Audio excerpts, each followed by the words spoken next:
Dummy Switch Pod. The boys are back. Yes, sir. We Your back. auntie and uncle's favorite rugby show, man. What are you saying, Chris? How are you? Quarters, I'm good. Can't complain. And yourself? I can complain about the results, but personally, I'm fine.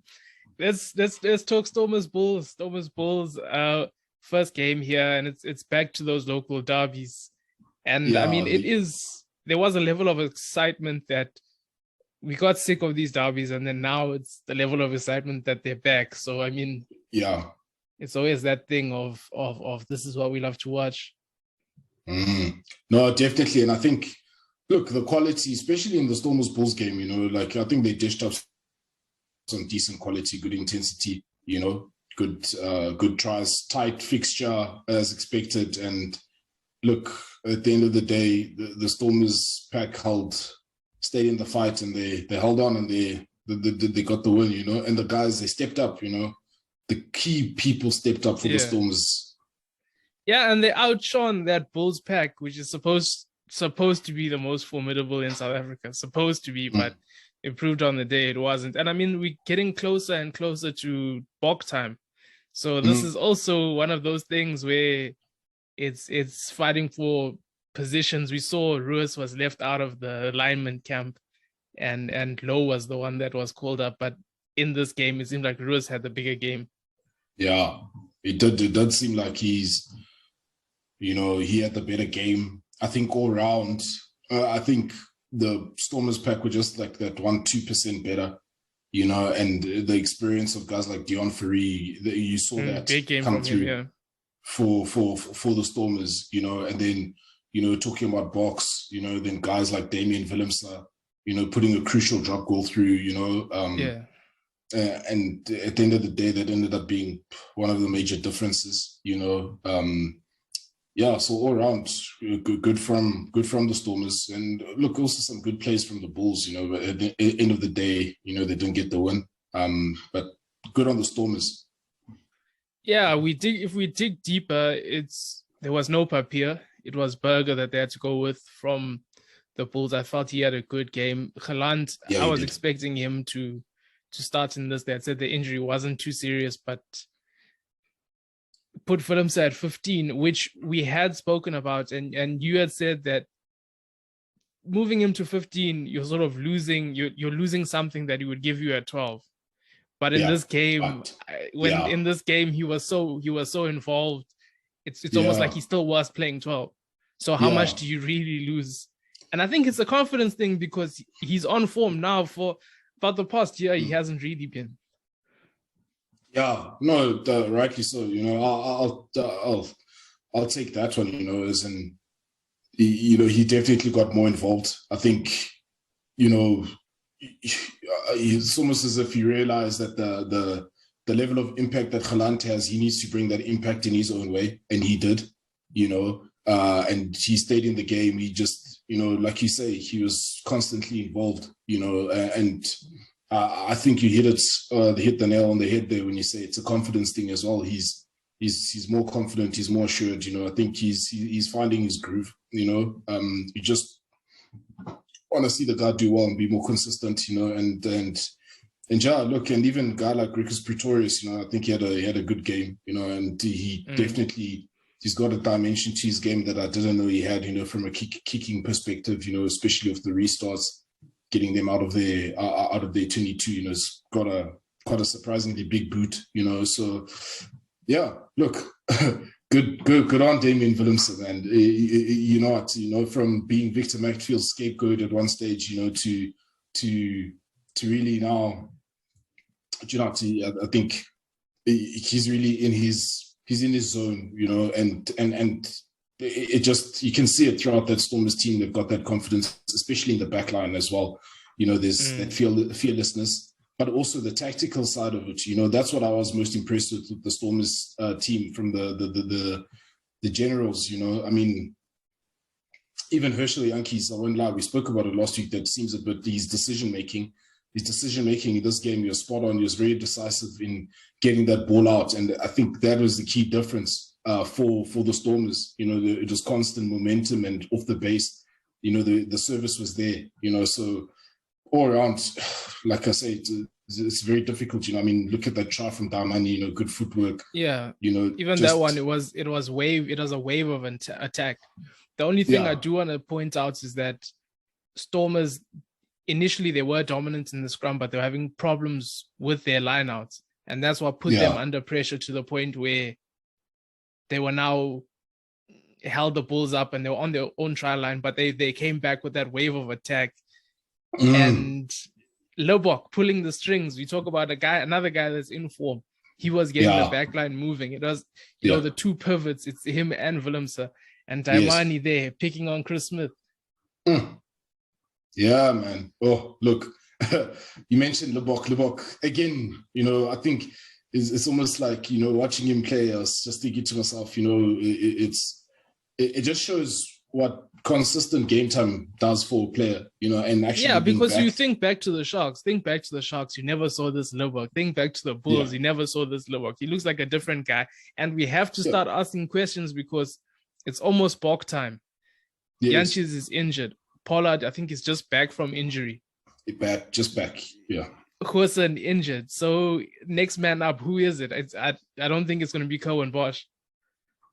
I also don't think it will be Cohen Bosch. You know, you'd imagine a guy like Lobok could get a look in, but again, you know, I think looking at the reports, you know, I think maybe a far cry, but again, you never know if he keeps it up with the consistency. Maybe he can get in there. You know, I think the national team, they're looking for consistency in selection and, you know, try and test it. They've got guys there, but again, you know, at 10, that's where the problem has really been, it really is right now, you know. So, you know, if Mani Lobok continues, you know, it's very difficult to ignore him.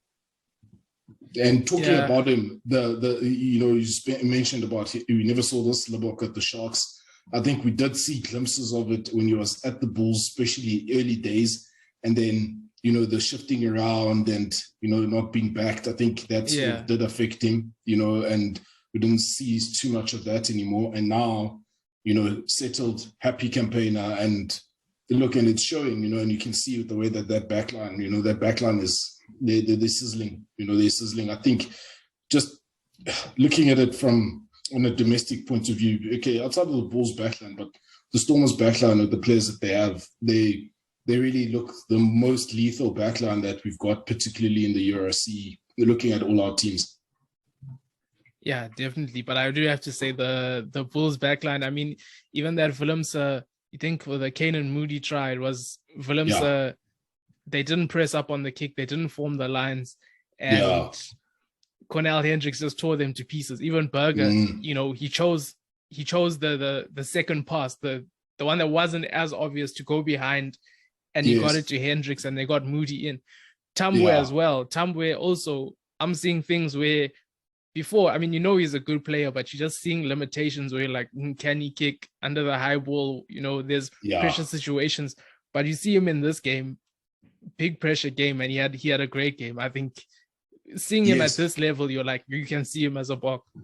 Yeah, definitely. You know, and look, it's not that the Bulls played badly. You know, they're still a very good team. You know, it's just the rubber with the green didn't go their way on the day. The Stormers wanted it more. I think they had more to had a point to prove. And like you mentioned, guys like Tambwe, you just see those characteristics coming through where they fully settled in a setup where, you know, you can see he's a big dog in there. You know, he's a big dog in there, and even that try that they scored, you know, the Kanan Moody try, it's just phenomenal attack. You know, it's good to see, you know, watching that, is looking at the way that our teams are attacking, especially these two teams. You know, it's almost like it's crisp. You know, it's really looking good. The skill set is there. You can see it's all that level. It has gone up, you know, and I think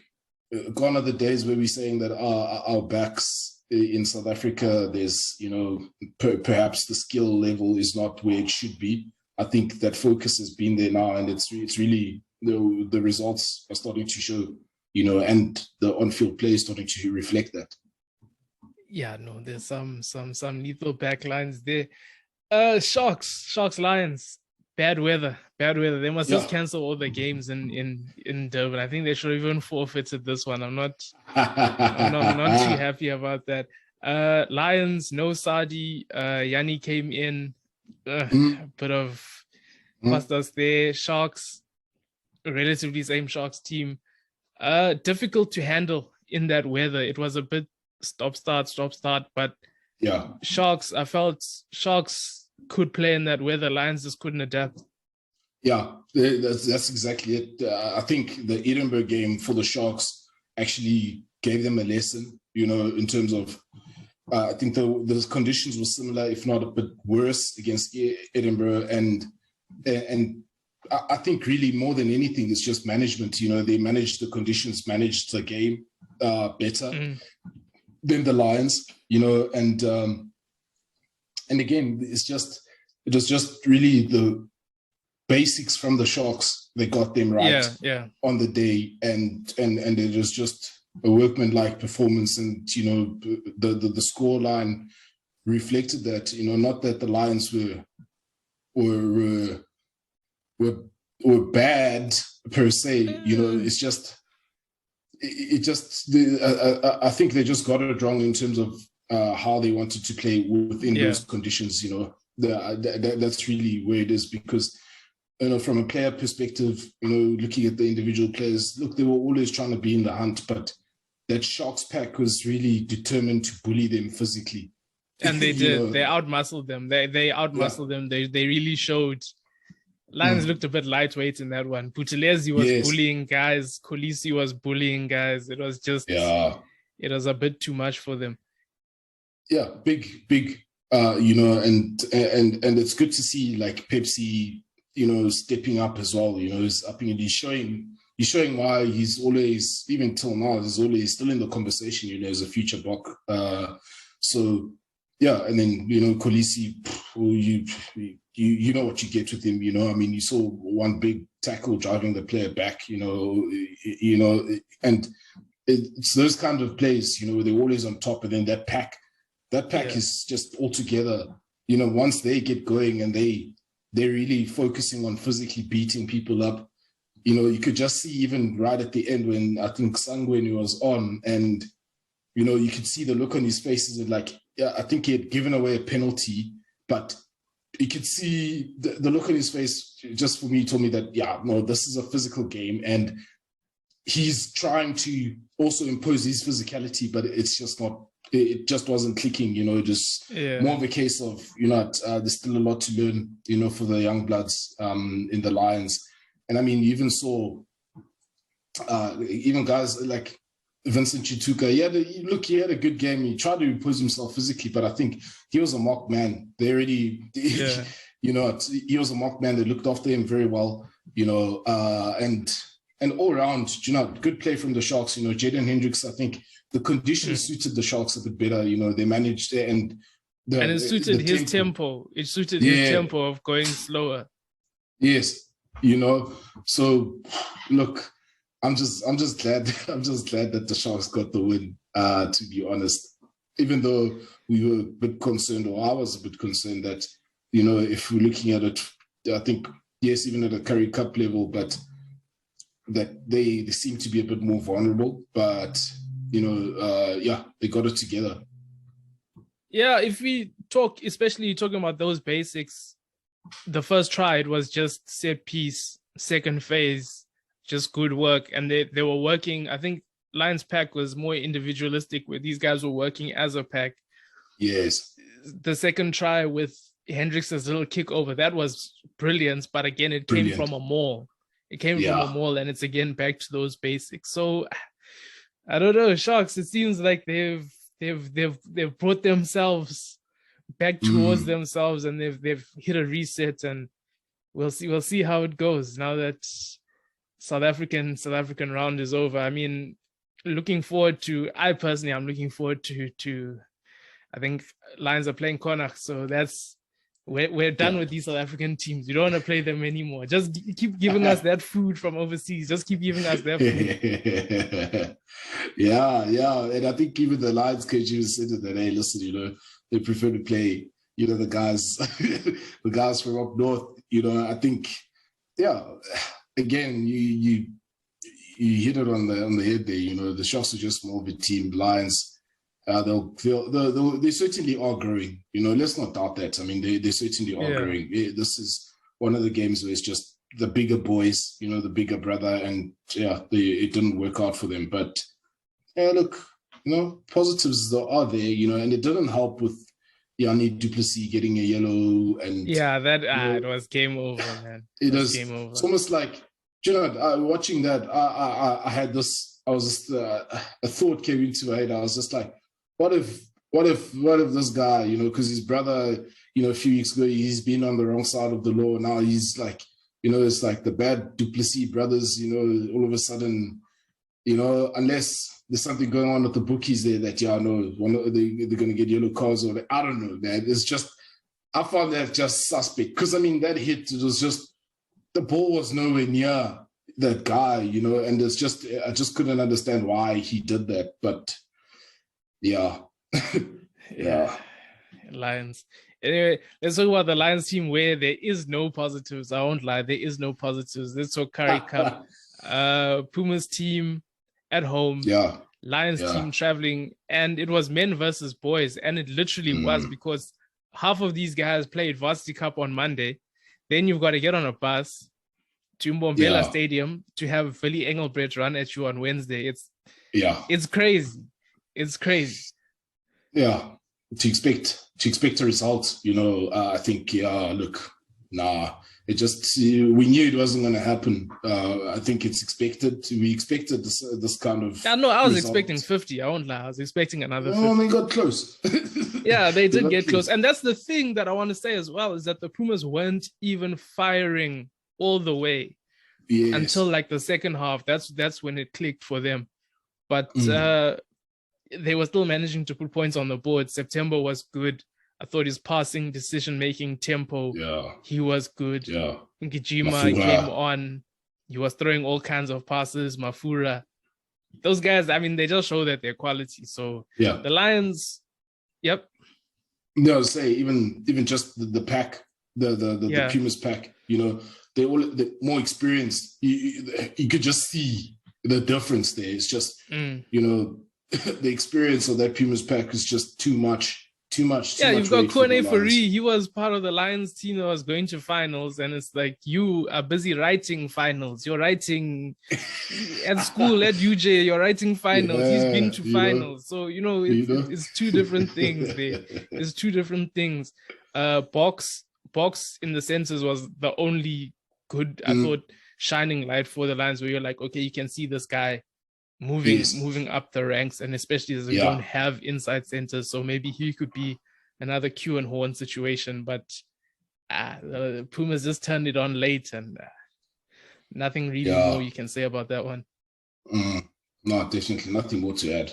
Pumas are just too good. Too good. Griquas versus Sharks. Here, my boys let me down, man. They let me down. I felt like the whole game, it was there for the taking, but they just didn't have that killer instinct. They just didn't.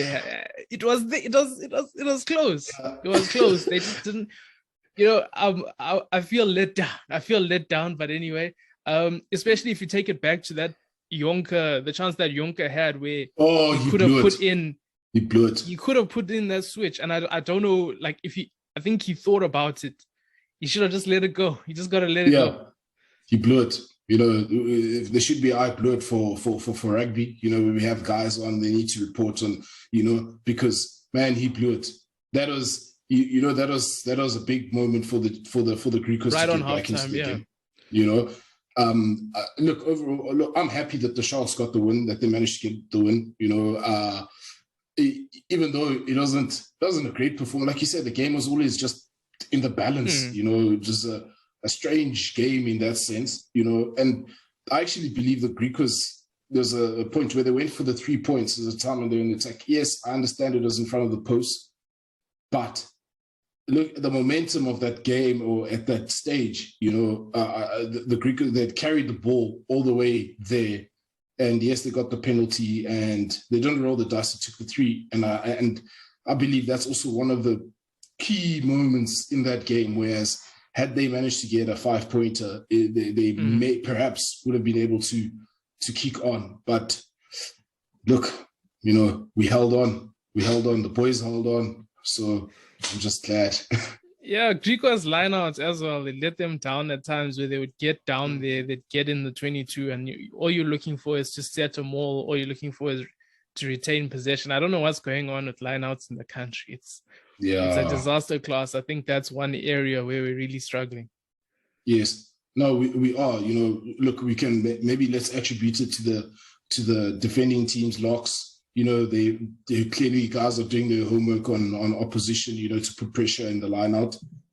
But again, they definitely, those levels can definitely improve, from line out, especially from the hookers, and just the different variations. I think if you see that, there's pressure, at least have a variation. Don't get off the ground, play a shorter line out or whatever it is, but vary it to try and secure the ball, and they couldn't do that. And look, ultimately they did pay the price. And we mentioned, guys like Richardson and James Fenter. I think they actually were the real difference for the Sharks, because they had some good interventions there, in turning over possession at crucial moments. So yeah, man, Griquas will be sitting thinking to themselves, how did they not give themselves, look, they always had a chance to win, but how did they not make better use of the opportunities,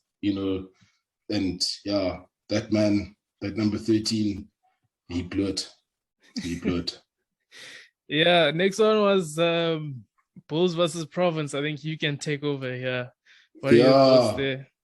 Geez, again, exciting game. Looking at the scoreline, I think we should have looking at the scoreline, that is a sort of a prelude to what was going to happen in the URC. Exciting, even though URC scoreline was different, but exciting. And Province stayed in the fight, but I think the Bulls play overall, just the Bulls machine, just, they just kept on going, and they just kept it basic, do what they do, stick to their structures, scoring some good tries.